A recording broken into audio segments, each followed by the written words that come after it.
இது மகிமை நேரம்.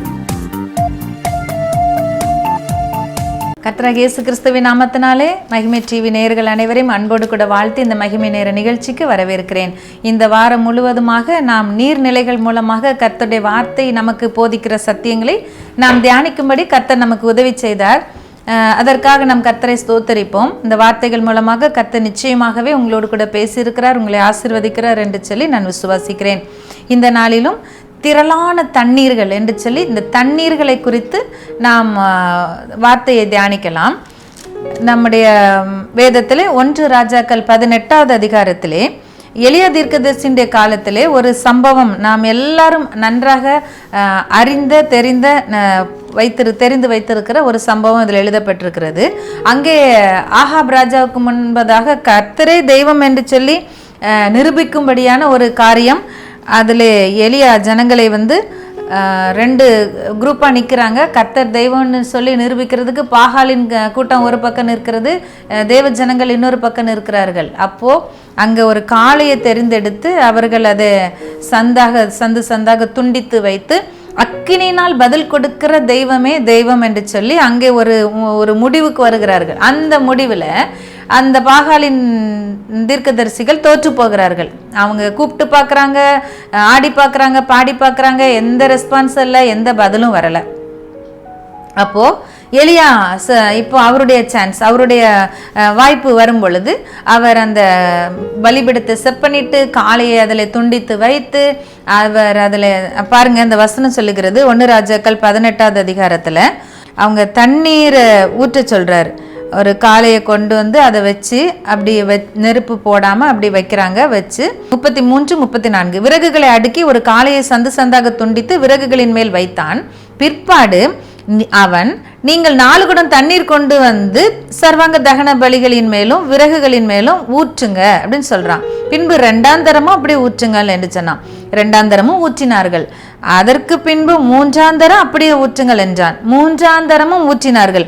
அப்பொழுது தண்ணீர் பலிபீடத்தை சுற்றிலும் ஓடினது, வாய்க்காலையும் தண்ணீரால் நிரப்பினான். பாருங்க, ஒரு அக்கினி இறங்கணும், தீ பிடிக்கணும்னு சொன்னா எல்லாம் காஞ்சு இருக்கணும்னு நினைப்போம். அதுதான் இயற்கை. எல்லாம் விறகோ பலியோ எல்லாம் ட்ரையா இருந்தா தானே உடனே தீ பிடிக்கும், அக்கினி பற்ற வைக்க முடியும்.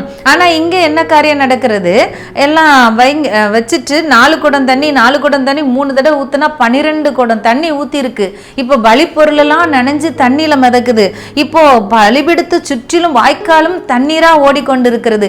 இப்படிப்பட்ட சூழ்நிலையில தான் எலியா சவால் விட்டு அந்த ஜனங்களுக்கு முன்பதாக நின்று கர்த்தரே தெய்வம் என்பதை நிரூபித்து காட்டும்படியாக, கர்த்தாவே என்னை கேட்டருளும் என்று சொல்லும் பொழுது வானத்திலிருந்து அக்கினி இறங்குகிறது, அந்த பலி பொருளை தகனிக்கிறது, அந்த பலிபீடத்தை எரிக்கிறது, அந்த சுற்றில இருந்த தண்ணீரை கூட நக்கி போட்டது என்று சொல்லி வசனம் எழுதப்பட்டிருக்கிறது. அப்போ இவ்வளவு தண்ணீரும் அந்த அக்கினியை தடுக்க முடியல. அக்கினி இந்த இடத்துல நமக்கு நாம் தேவனுடைய நேசத்தின் அக்கினியை நம்ம பார்க்கலாம். உன்னத பாட்டு 8வது அதிகாரம் 7வது வசனத்துல சொல்லப்பட்டிருக்கிறது, நேசம் மரணத்தை விட வலிது, நேச வைராக்கியம் என்று சொல்லி ஒரு வார்த்தை எழுதப்பட்டிருக்கிறது. உன்னத பாட்டு 8வது அதிகாரம் 7வது வசனத்துல நேச வைராக்கியத்தை பற்றி, அது பாதாளம் கூட அதை இது பண்ண முடியாது. நேச வைராக்கியம் இதை 6வது வசனத்துல பார்க்கலாம். நேச வைராக்கியம் பாதாளத்தை போல் கொடிதாக இருக்கிறது, அதன் தழல் அக்கினி தழலும் அதன் ஜுவாலை கடும் ஜுவாலையுமா இருக்கிறது. பாருங்க நேசத்தை பத்தி. திரளான தண்ணீர்கள் நேசத்தை அவிக்க மாட்டாது, வெள்ளங்களும் அதை தணிக்க மாட்டாது. வெள்ளங்களும் தண்ணீரும் தணிக்க மாட்டாத அளவுக்கு நேசங்கிற அக்கினி, நேசம், அந்த தேவனுடைய அன்புங்கிற அந்த நேசங்கிற அக்கினி பாருங்க பாதாளத்தை போல் கொடியதா இருக்கிறது. பாதாளத்தின் அக்கினி எப்படி இருக்கும் பாருங்க, அந்த மாதிரி ஒரு அக்கினியா. இந்த நேரத்துல இவ்வளவு நேரமா நம்ம தண்ணீர்களால் வருகிற ஆசீர்வாதத்தை பார்த்தோம். இந்த நேரத்துல தண்ணீரால கூட அணைக்க முடியாத, தணிக்க முடியாத ஒரு நேச வைராக்கியம்ங்கிற அக்கினியை நம்ம பார்க்கிறோம். பாருங்க, எலியாவுடைய காலத்துல இந்த தண்ணீர்கள், எவ்வளவு தண்ணீர் ஊற்றப்பட்ட அத்தனை தண்ணீரும் அந்த பலிபீடத்துல அக்கினி இறங்குறத தடுக்க முடியல. அந்த பலிபீடத்துல அக்கினி இறங்கி தேவனே கர்த்தரே தெய்வம் என்கிற மகிமை வெளிப்பட்டது. கர்த்தரே தெய்வம், அக்கினியால் பதிலளிக்கிற தெய்வமே தெய்வம் என்று சொன்ன அந்த வார்த்தையை நிறைவேற்றும்படியாய் தண்ணீரோ வெள்ளங்களோ அதை தடுக்க முடியல. அதே போலதான் தேவன் நம்மேல வைத்திருக்கிற நேசம், அவர் நம்மேல் வைத்திருக்கிற பாசம், அது பாதாளத்தின் அக்கினி போன்றதா இருக்கிறது என்று சொல்லி உன்னதப்பட்டு மனவாட்டி சொல்லுகிறார். நீர் என்னை உமது இருதயத்தின் மேல் முத்திரையை போலவும் உமது புயத்தின் மேல் முத்திரையை போலவும் வைத்துக் கொள்ளும். நேசம் மரணத்தை போல் வலிது, நேச வைராக்கியம் பாதாளத்தை போல் கொடிதா இருக்கிறது. நேச வைராக்கியம் பாதாளத்தை போல் கொடிது. பாருங்க, பாதாளத்தின் அக்னிய நம்முடைய தேவன் நம்ம மேல வச்சிருக்கிற மணவாளன் மணவாட்டிக்குள்ளாக இருக்கிற அந்த அன்பின் வைராக்கியத்தை காட்டுகிறதாக சொல்லப்பட்டிருக்கிறது.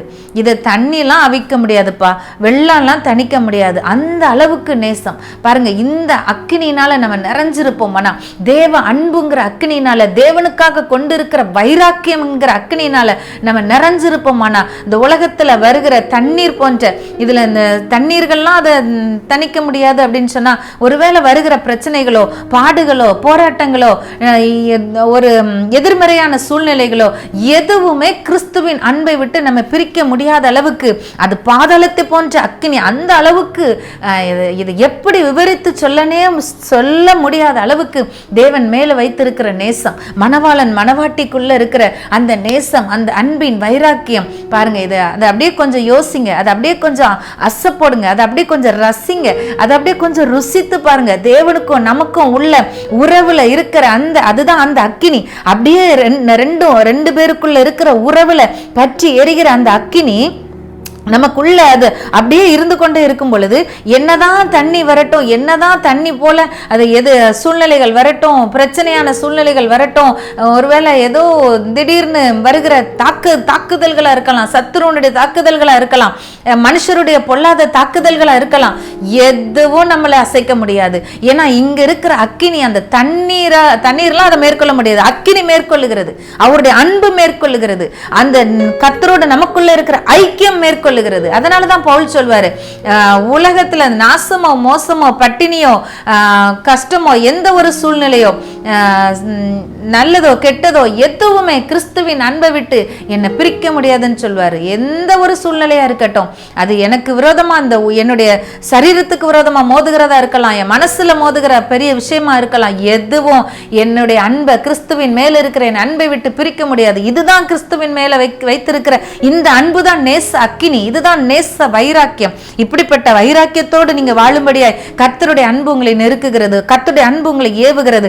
அப்பதான் இந்த உலகத்துல எப்படி பிளைட்ல பறந்துட்டு இருக்கிறவங்களுக்கு கீழே இருக்கிறதெல்லாம் ஒண்ணுமே மேட்டரா தெரியாதோ, பூமியில தாழ்வுல இருக்கிறது எதுவுமே ஒரு பொருட்டா தெரியாதோ, அது போல நேச வைராக்கியத்துல நேச அக்கினிக்குள்ள நம்ம அந்த ஐக்கியத்துக்குள்ள நம்ம இருக்கும் பொழுது, தண்ணீர் போல நம்ம சூழ வருகிற பிரச்சனைகளோ பாடுகளோ போராட்டங்களோ உபத்திரவங்களோ எதுவுமே நமக்கு பெரிதாக தெரியாது, பொருட்டாக இருக்க முடியாது, அது நம்மை மேற்கொள்ளவும் முடியாது. அப்பேற்பட்ட அன்பின் தேவன் நமக்கு இருக்கிறார். அந்த அன்பின் வைராக்கியத்தை நமக்குள்ளே பற்ற வைத்திருக்கிறார். இந்த அன்பின் நேச வைராக்கியத்தை அநேகருக்குள்ளே பற்ற வைக்கிற அந்த பொறுப்பையும் கர்த்தர் நமக்கு கொடுத்திருக்கிறார். இந்த நாளிலே இந்த பொறுப்பை நாம் நிறைவேற்றி முடிக்கும்படியான கிருபை நம்மிடத்திலே பெருகுவதாக நாம் ஜெபிக்கலாம். அன்பின் பரலோக தகப்பனே, இந்த நல்ல நேரத்திற்காக நன்றியோடு உம்மை துதிக்கிறோம், ஸ்தோத்தரிக்கிறோம் அப்பா.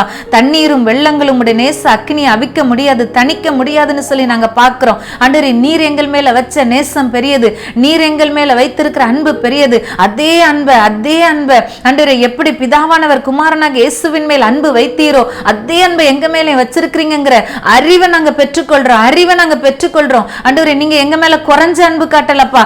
இயேசுவின் மேல வைத்த அதே நிறைவான அன்பை, உம்முடைய ஒரே பேரான குமாரன் மேல் வைத்த அதே அன்பை உம்முடைய பிள்ளைகளாய் மாறின உங்களுடைய பிள்ளைகளாய் இருக்கிற எங்கள் ஒவ்வொருவர் மேல வைக்கிறீங்கப்பா. இந்த நேசம் ஆண்டவரே எங்களுக்குள்ள இருந்து இன்னும் அநேகருக்குள்ளாக பரவுவதாக, பற்றி எரிவதாகப்பா. உமக்கு நன்றி ஆண்டவரே, ஸ்தோத்திரம் அப்பா. அனலுள்ள ஜீவியமாய் ஆண்டவரே எங்களுடைய ஜீவியம் இருப்பதாக இயேசுவின் நாமத்திலே ஜெபிக்கிறோம் நல்ல பிதாவே, ஆமென்.